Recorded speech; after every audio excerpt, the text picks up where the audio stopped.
WrestleMania जिसको जाना जाता है as the grandest stage of them all, the showcase of immortals, the shows of shows, और जाना भी क्यों ना जाए। हर साल एक पेपर व्यू आता है रेसलमेनिया का जो कि हमारे दिलों में छा जाता है और हम बात करते रह जाते हैं इसकी। हमेशा हर एक रेसलमेनिया हमको एक डिफरेंट मोमेंट ला कर देता है जो कि हम बात करते रहते हैं जिसके बारे में, चाहे वो रेसलमेनिया 40 का कोडी रोड्स रोमन रेंस का मैच हो, चाहे वो रेसलमेनिया 30 का डैनियल ब्रायन का फाइनली अपने गोल को अचीव करना, डब्ल्यूडब्ल्यूई वर्ल्ड हेवीवेट चैंपियनशिप को पाने का गोल हो, या फिर रेसलमेनिया 31 का the highest of the century वाला मोमेंट हो जब सेथ रॉलिंस ने अपनी मनी द बैंक को कैश इन किया in the match of Roman Reigns versus Brock Lesnar in the main event of WrestleMania, जो कि कभी पहले हुआ नहीं था और हो सकता है कि कभी हो भी ना मेन इवेंट में तो एटलीस्ट। और आज हम लोग बात करने वाले हैं मैचेस के बारे में, टॉप 10 मैचेस के बारे में जो कि रेसलमेनिया 30 से लेकर रेसलमेनिया 40 तक हुए हैं इस 2014 से लेकर 2024 के दशक तक, जो कि बहुत ही ज़्यादा मेमोरेबल है। उनका इम्पैक्ट बहुत ज़्यादा रहा है, उनकी स्टोरी लाइन्स अपने आप में काफ़ी कमाल की थी और मैचेस इटसेल्फ वो बहुत ज़्यादा बढ़िया थे। शुरुआत करते हैं इस लिस्ट की with the triple threat match of Charlotte Flair versus Becky Lynch versus Sasha banks जो कि हुआ था रेसलमेनिया 32 में। स्पॉइलर अहेड, इस वीडियो में रेसलमेनिया 32 का सिर्फ यही मैच है जो कि होने वाला है। अगर आप सोच रहे हो कि शेन मैकमैन वर्सेस अंडरटेकर या triple H versus Roman Reigns का मैच होने वाला है, वो इंटरकॉन्टिनेंटल चैंपियनशिप का लैडर मैच, तो इसमें वो मैचेस नहीं होने वाले। लेकिन ये मैच जरूर होना चाहिए क्योंकि इस मैच की एक अपने आप में एक रिस्पेक्ट है वुमेंस डिवीजन के लिए, क्योंकि इससे पहले वुमेंस डिवीजन को एक हम कह सकते हैं कि इंफीरियर डिवीजन माना जाता था। 2018 में एक बहुत बड़ा रेवोल्यूशन आया कि एलिमिनेशन चेंबर लाया गया और रॉयल रंबल बनाई गई सबसे पहली, एवोल्यूशन पेपर भी शायद उसी साल में था, तो वो भी एक था। लेकिन 2016 में for the WWE women's championship, divas championship जो कि अपने आप में काफ़ी इंफीरियर बेल्ट थी, उसको छोड़कर एक रियल एक स्ट्रॉन्ग डिवीजन बनाना वुमेन्स डिवीजन के लिए काफ़ी ज़्यादा इंपॉर्टेंट था और इस मैच ने वो करा। अपने आप में मैच बहुत ज़्यादा बढ़िया था, 3 बहुत बढ़िया रेसलर्स लड़ रहे थे इस मैच में और मैच की क्वालिटी काफ़ी ज़्यादा अच्छी थी, एंट्रेंसेस भी काफ़ी ज़्यादा बढ़िया थी। और बात करें इम्पैक्ट की तो इम्पैक्ट भी बहुत ज़्यादा बढ़िया था इस मैच, क्योंकि इसकी वजह से ही हमें सबसे पहले वर्ल्ड वुमेन्स चैंपियनशिप मिली और उसके बाद हमें डिफरेंट चीज़ें देखने को मिली वुमेन्स डिवीजन के अपलिफ्टमेंट के लिए, जिसकी वजह से हमें रेसलमेनिया 35 में एक first time ever triple threat women's main event match देखने को मिला। अगर हम बात करें रेसलमेनिया 35 की तो 9th नंबर पर आता है इस लिस्ट में coffee Kingston versus Daniel Brian for WWE championship. कुछ लोगों के हिसाब से हो सकता है कि ये मैच इतनी लो क्यों, इस मैच की मतलब बहुत बढ़िया हाइप थी, इसका आउटकम भी अच्छा था, तो ये मैच इतनी नीचे क्यों, मैं बताता हूँ। तो सबसे पहले इसकी स्टोरी लाइन कमाल की थी। डैनियल ब्रायन हम लोग सोचे थे कि एक फेस है, मतलब फॉरएवर फेस है, ये कभी बुरा बन ही नहीं सकता। हम लोगों को देखने को मिला कि उन्होंने हील टर्न कर लिया और डब्ल्यूडब्ल्यूई चैंपियनशिप कैप्चर कर ली। और एलिमिनेशन चेंबर में क्या देखने को मिलता है कि हमें मैच देखने को मिला एलिमिनेशन चेंबर में और कोफी किंगस्टन से रिलेटेड काफ़ी ज़्यादा लोग हाइप हो चुके थे कि उनको जीतना चाहिए। और फिर जब डैनियल ब्रायन वो जीत के गए तो कोफी मेनिया के चैंट्स वहाँ से शुरू होने लग गए और लोग चाहते थे कि कोफी किंगस्टन को एक मोमेंट दिया जाए रेसलमेनिया में कि वो एक डब्ल्यूडब्ल्यूई बेल्ट को जीत सके, क्योंकि वो एक टैग टीम गए थे। न्यू डे के साथ जो फैक्शन थी उनकी, वो उसमें ही रहते थे, कभी टैग टीम चैंपियनशिप, कभी मैक्सिमम इंटरकॉन्टिनेंटल चैंपियनशिप तो वो गए थे, लेकिन एक वर्ल्ड चैंपियनशिप के लिए उन्हें आज तक कोई बेल्ट दी ही नहीं गई थी। अपॉर्चुनिटीज़ दी गई थी लेकिन वो मैच जीत नहीं पाए थे। और उसके बाद हम लोगों को देखने को मिलता है गॉन्टलेट मैच जिसमें बिगी और ज़ेवियर जीत गए और हमें रेसलमेनिया 35 में मैच देखने को मिला। मैच काफ़ी ज़्यादा अच्छा, जब आपको पता है कि डैनियल ब्रायन एक मैच में है तो वो मैच कमाल का होने ही वाला है, क्योंकि डैनियल ब्रायन कभी भी डिसअपॉइंट करते नहीं है अपने रेसलिंग स्किल से। और कोफी किंगस्टन को देखा जाए तो एक काफ़ी हद तक एक वेल एस्टैब्लिश सुपरस्टार है और इसका और इसके रिजल्ट की अगर हम बात करें तो कोफी किंगस्टन ने हरा दिया डैनियल ब्रायन को रेसलमेनिया 35 में, कोफी मेनिया को एंड करा और वो जीत गए डब्ल्यूडब्ल्यूई वर्ल्ड हेवीवेट चैंपियनशिप, जो कि काफ़ी ज़्यादा मेमोरेबल मोमेंट रहेगा फॉर अ ब्लैक रेसलर। और उसके बाद हम लोगों को उसका एक, अगर हम इसके रिजल्ट के बारे में बात करें, इसके आफ्टर मैथ की अगर हम बात करें तो काफ़ी अंडरवेलमिंग था। रन की अगर हम बात करें तो काफ़ी अंडरवेलमिंग रन था, मज़ा नहीं आया उस रन को देखने के बाद, क्योंकि सुपरस्टार्स के साथ बुकिंग अच्छी नहीं हो रही थी कोफी किंगस्टन की। और सबसे बुरी चीज़ क्या हुई कि ब्रॉक लेसनर के किंगस्टन ने 6 सेकंड में हरा दिया। मुझे पता था, लोगों को लग रहा था कि कोफी किंगस्टन हार ही जाएंगे ब्रॉक लेसनर से, ये काफ़ी प्रेडिक्टेबल चीज़ थी, लेकिन 6 सेकंड में हारना, वो भी एक सिर्फ F5 से, वो काफ़ी ज़्यादा शॉकिंग था अपने आप में और हम लोगों को एक काफ़ी बुरा डाउनफॉल देखने को मिला इसके बाद कोफी किंगस्टन। इसके बाद मैच आता है Roman Reigns versus Daniel Bryan versus Edge WrestleMania 37 night 2 का मेन इवेंट। ये मैच अपने आप में काफ़ी ज़्यादा बढ़िया था और रेसलमेनिया 37 जो कि पहली रेसलमेनिया थी, पहला शो था पैंडेमिक के बाद जो कि क्राउड में होने वाला था, टैंपा बे में था शायद से ये, तो काफ़ी मेमोरेबल ये शो बनना ही था और काफ़ी बड़ा शो भी था ये।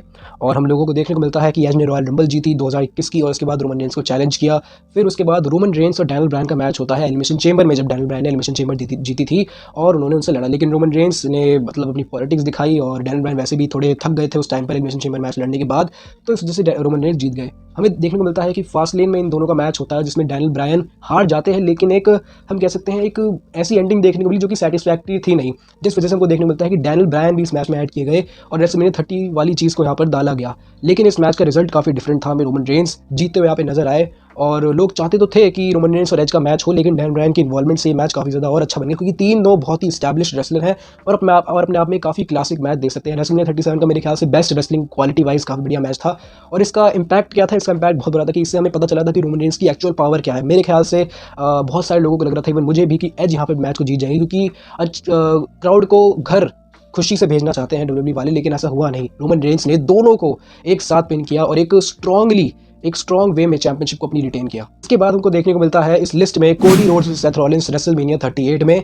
जब कोडी रोड्स का हाल पता नहीं था कि क्या वो सेथ रॉलिंस के अपोनेंट होंगे। इसको एडवर्टाइज ऐसे किया गया था कि सेथ रॉलिंस एक तरफ होंगे और उनका मिस्ट्री अपोनेंट आने वाला है जो कि विंस मैकमैन पिक करेंगे।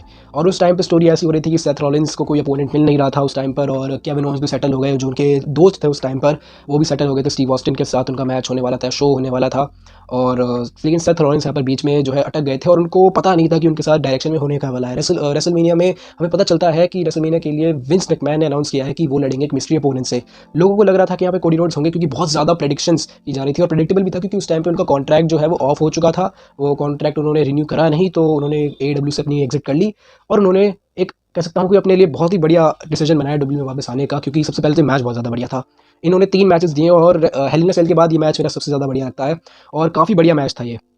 और इसका इम्पैक्ट क्या था कि यहाँ से कोडी रोड्स को एक सुपरस्टार पर लेके गई डब्ल्यूडब्ल्यूई, जहाँ पर उन्होंने टॉन पैक के साथ हेल इन अ सेल में मैच लड़ा सेथ रॉलिंस के अगेंस्ट। उसके बाद वो रेसलमेनिया 39 में गए रॉयल रंबल जीत कर, लेकिन उन्होंने अपनी स्टोरी को फिनिश नहीं किया। ब्रॉक लेसनर को हराया और काफ़ी बड़े बड़े सुपरस्टार्स को हराकर उन्होंने फाइनली रोमन रेंस को हराया था रेसलमेनिया 40 में, जो कि दिखाता है कि इस मैच ने ही वो सीड प्लांट करी थी कि कोडी रोड्स आगे जाकर एक बढ़िया डब्ल्यू सुपरस्टार बन सके। इसके बाद नंबर 6 पर आता है Seth Rollins versus triple H, जो कि हुआ था रेसलमेनिया 33 में।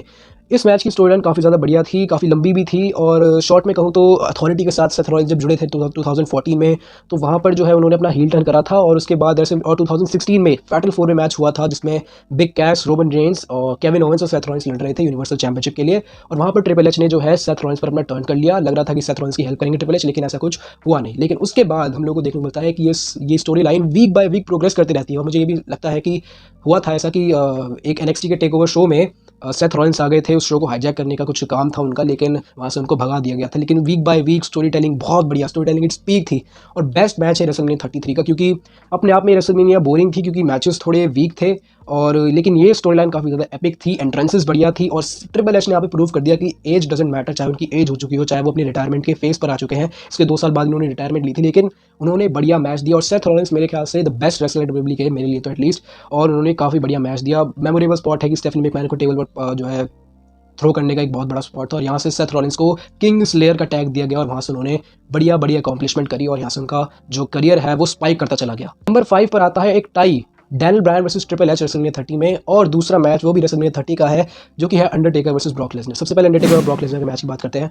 ये मैच काफ़ी ज़्यादा बढ़िया था, स्टोरी टेलिंग वाइज कह सकता हूँ और इम्पैक्ट वाइज। रेसलिंग क्वालिटी में मैच ये मुझे लगता नहीं कि बढ़िया था, लेकिन इसको देना चाहिए टॉप 5 में तो एटलीस्ट, क्योंकि इसकी एक बहुत बड़ी रिस्पेक्ट थी, इसकी एक बहुत बड़ी हाइप थी, एक लेगेसी थी जिसके बारे में हमको बात करना चाहिए।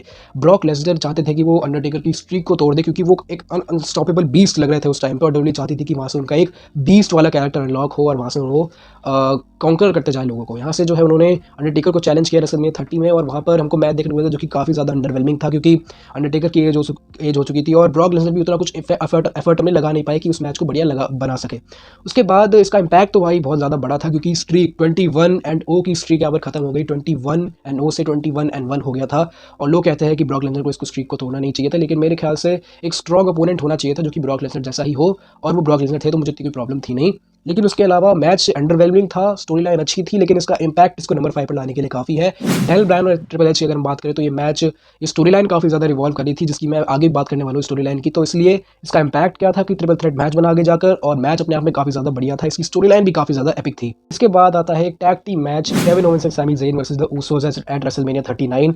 लेटेस्ट मैच है, काफ़ी मेमोरीज में हमारे मैच में, और बहुत बढ़िया स्टोरी लाइन थी। ब्लड लाइन की स्टोरी थी, जहाँ पर सैमी ज़ेन चाहते थे कि उन्हें ब्लड लाइन में डाला जाए, वो गए और उनको एक ऑनरी ऊस की तरह ट्रीट किया गया था, और हमें ये दिखाया जाता था कि जे उसो सैमी ज़ेन की बनती नहीं थी, लेकिन सैमी ज़ेन और जिमी ऊसो की बनती थी। उनका एक टैग वाला तो कुछ था, मतलब वो क्लैपिंग करते थे या फिर कह सकते हैं हैंडशेक उनकी तरह, और हम तो बहुत बढ़िया फनी मोमेंट्स यहाँ पर देखने को मिलती थी। और रॉयल रंबल 2023 बहुत ही ज़्यादा एपिक थी, बहुत ही ज़्यादा मज़ा आया था उसकी एंडिंग को देखने में, और अभी भी मुझे याद है मैं बहुत ज़्यादा बहुत ही ज़्यादा एंथुजियास्टिक हो गया था कि आगे होने क्या वाला है स्टोरी लाइन में, क्योंकि बहुत ही बढ़िया क्लू छोड़ के चली गई थी डब्ल्यूडब्ल्यूई, जिस वजह से काफ़ी ज़्यादा इंटरेस्ट पैदा हो गया।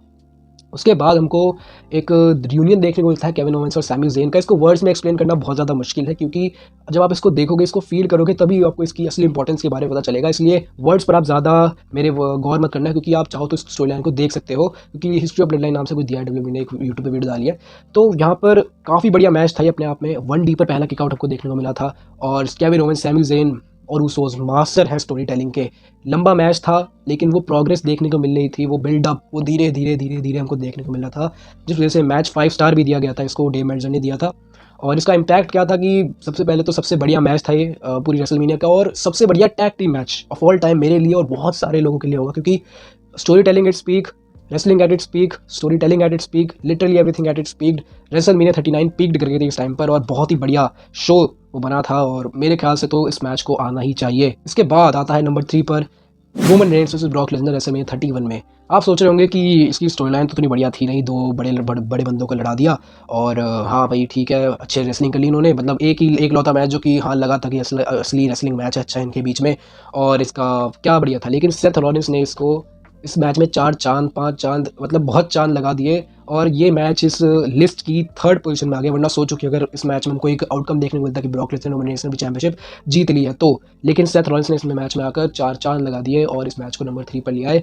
सेथ रॉलिंस का कैश इन, सच में कह रहा हूँ, इस मैच में एक बहुत बड़ा अपग्रेड था, और अपने आप में स्टोरी लाइन काफ़ी एवरेज चल रही थी कि हाँ रोमन रेंस सबको पीछे छोड़ते चले जा रहा है, ब्रॉक लेसनर सबको आगे तोड़ते चले जा रहा है, तो देखते हैं ये दोनों जब आपस में लड़ेंगे तो क्या होगा। लेकिन सेथ रॉलिंस ने यहाँ पर बाजी मार ली और कैश इन कर दोनों की ड्रीम्स को क्रश कर दिया, और इसके बाद हमको सेथ रॉलिंस का एक बहुत बढ़िया टर्न देखने को मिलता है, बहुत बढ़िया कह सकते हैं कैरेक्टर देखने को मिलता है, चाहे वो भागा जरूर, लेकिन उसको देखने में भी एंटरटेनमेंट था। और सेथ रॉलिंस पहले मेंबर थे शील्ड के जिसने एक वर्ल्ड चैंपियनशिप दी डब्ल्यूडब्ल्यूई में, जो कि काफी बड़ी अचीवमेंट है। दूसरे नंबर पर आता है, शॉकर हो सकता है आप लोगों के लिए कि नंबर 1 पे क्यों नहीं है, Cody Rhodes versus Roman Reigns WrestleMania 40 में। 39 की मैं बात नहीं कर रहा, 40 की मैं बात कर रहा हूँ, जहाँ पर Undertaker, the rock, John Cena और पता नहीं solo Sikoa, Cody Rhodes, Seth Rollins, Roman Reigns, बहुत ज़्यादा और बहुत हैवी यहाँ पर लोगों को डाला गया था, जिस वजह से इस मैच की स्टार पावर मतलब बहुत बढ़िया हो चुकी थी। ये मैच की स्टोरी लाइन बहुत ज़्यादा बढ़िया थी। अगर आपको जानना है तो यहाँ पर मैं डाल दूंगा, आई कार्ड कहते हैं उसे शायद से, मैं डाल दूंगा वीडियो, मैंने एक सेपरेट वीडियो बना रखी है पूरी स्टोरी लाइन्स पर। लेकिन मैं कहना चाहता हूँ कि मैच बहुत ज़्यादा बढ़िया था, ब्लड लाइन रूल्स का मैच था, मज़ेदार मैच था, और लास्ट 10 मिनट्स इस मैच के हेवन थे लिटरली। और इसका एक इम्पैक्ट क्या था कि यहाँ पर कोडी रोड्स को बेल्ट मिली, उन्होंने स्टोरी अपनी फाइनली फिनिश करी, चैंपियनशिप जीती, अपने पापा का सपना पूरा किया, और उन्होंने फाइनली एक बढ़िया चैंपियन भी बने। अभी भी अगर मैं जिस टाइम पे इस वीडियो को रिकॉर्ड कर रहा हूँ वो चैंपियन है, और काफ़ी अच्छा रेन उन्होंने दिया है, ऐसा नहीं है कि कोई अंडरवेलमिंग रेन है। और मुझे लगता है कि जब वो चैंपियनशिप छोड़ेंगे भी, ऐसा नहीं होगा कि उनका स्टॉक एकदम से गिर जाएगा, वो तब भी एक बहुत बड़े सुपरस्टार रहेंगे। और इसने एक स्टार को एक सुपरस्टार में कन्वर्ट कर दिया। अगर आप सोच रहे हो कि Undertaker, rock, John Cena, Roman Reigns, Cody Rhodes, Seth Rollins, ये सब अगर एक मैच में है तब भी ये मैच नंबर 2 पे आ रहा, तो भाई नंबर 1 पे है कौन सा? आप लोगों ने सोच लिया होगा, आप लोगों ने समझ लिया होगा कि कौन सा मैच होने वाला है। Daniel Bryan versus Randy Orton versus Batista WrestleMania 30 में। इसकी स्टोरी लाइन कमाल की थी। डैनियल ब्रायन एक अंडरडॉग जो कि आया था डब्ल्यूडब्ल्यूई 2010 में, 2009 में, और उसको एक अंडरडॉग की तरह ट्रीट किया जाता था, कभी भी एक ऐसा हाई एस्टैब्लिश्ड सुपरस्टार की तरह ट्रीट नहीं किया जाता था, बिकॉज ऑफ हिज साइज, क्योंकि वो छोटे थे हाइट में। उसके बाद हमको देखने को मिलता है कि फाइनली 2013 की समर स्लैम में जॉन सीना और डैनियल ब्रायन का मैच होता है, जहाँ पर ट्रिपल एच एक स्पेशल गेस्ट रेफरी बनते हैं, और यहाँ पर हमको देखने को मिलता है कि डैनियल ब्रायन ने जॉन सीना को हराकर डब्ल्यूडब्ल्यूई वर्ल्ड हैवीवेट चैंपियनशिप यहाँ पर जीत ली। उसके बाद क्या होता है कि ट्रिपल एच ने अपना हील टर्न कर लिया, डैनियल ब्रायन को मारी पेडिग्री, रैंडी ऑर्टन आए अपने मनी इन द बैंक से, उन्होंने कैश इन किया और वो वर्ल्ड हैवीवेट चैंपियनशिप जीत गए, और वो चले गए वहाँ से समर स्लैम से, और काफ़ी बुरा लगा। उसके बाद क्या होता है कि यहाँ पर काफ़ी ज़्यादा इंटेंसिटी पैदा हो गई थी कि अब क्या होने वाला है डैनियल ब्रायन के साथ। रॉयल रंबल में चाहते थे कि डैनियल ब्रायन जीते, फाइनली रैंडी ऑर्टन और डैनियल ब्रायन का मैच होगा, काफ़ी बढ़िया मैच होगा, और हमको देखने को मिलता है कि बटिस्टा ने यहाँ पर सारी स्पॉटलाइट ले ली, और बटिस्टा जो है जाने वाले हैं रेसलमेनिया 30 में रैंडी ऑर्टन को चैलेंज करने। लोग जो यहाँ पे फ्रस्ट्रेट हो गए, लोग पागल हो गए कि डैनियल ब्रायन क्यों नहीं है इस रेसलमेनिया के मेन इवेंट में, और यस यस यस की चांस यहाँ पर गूंजने लगी बहुत ज़्यादा।